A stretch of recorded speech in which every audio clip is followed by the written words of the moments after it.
മനുഷ്യരെ നമുക്ക് എത്ര വേദനിച്ചാലും നമുക്ക് എത്ര വിഷമം വന്നാലും മാറ്റി നിർത്തേണ്ട കുറച്ച് മനുഷ്യരുണ്ട്. അതാരൊക്കെയാണെന്നറിയോ?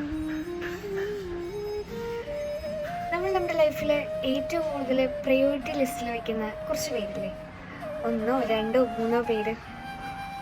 ആ മനുഷ്യരിൽ നമ്മളൊന്ന് ചിന്തിച്ചാൽ അതിലെത്ര പേര് നമ്മൾ കൊടുക്കുന്ന അതേ എഫേർട്ട് തിരിച്ചു തരുന്നുണ്ട്? നമ്മൾ മെസ്സേജ് അയക്കുന്ന പോലെ ഫസ്റ്റിന് റിപ്ലൈ തരാം, നമ്മൾ വിളിക്കുമ്പോൾ തന്നെ ഫസ്റ്റിനെ കോൾ അറ്റൻഡ് ചെയ്യുക, നമ്മൾ കാണാൻ വരിക, നമ്മൾ സ്നേഹിക്കുക. അങ്ങനെ എത്ര പേരുണ്ട്? പറയാൻ പറ്റുമോ? ഇല്ല. നമ്മൾ കൊടുക്കുന്ന അതേ എഫേർട്ട്, നമ്മൾ കൊടുക്കുന്ന അതേ സ്നേഹം, അതൊന്നും തിരിച്ചു തരാത്തൊരു വ്യക്തിയെ നമ്മളിങ്ങനെ കൂടെ നിർത്തണം? നമ്മളിങ്ങനെ അവർക്ക് വേണ്ടി സങ്കടപ്പെടണം? അതിൻ്റെ ആവശ്യമില്ല. നമ്മൾ സ്നേഹിക്കുന്ന കുറച്ച് പേരുണ്ട് ഈ ലൈഫിൽ.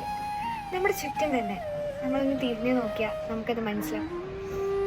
മേ ബി അങ്ങനെയുള്ളവരെ സ്നേഹിക്കുക, അവർക്ക് വേണ്ടി നമ്മൾ എഫേർട്ട് ഇടുക. ആ എഫേർട്ടൊന്നും ഒരിക്കലും വേസ്റ്റായി പോകില്ല, അല്ലാത്തതൊന്നും ഒരിക്കലും വേർത്തുമല്ല. സോ എപ്പോഴും നമ്മളെ സ്നേഹിക്കുന്നവരെ തിരിച്ച് സ്നേഹിക്കുക, ഹാപ്പി ആയിട്ടിരിക്കുക.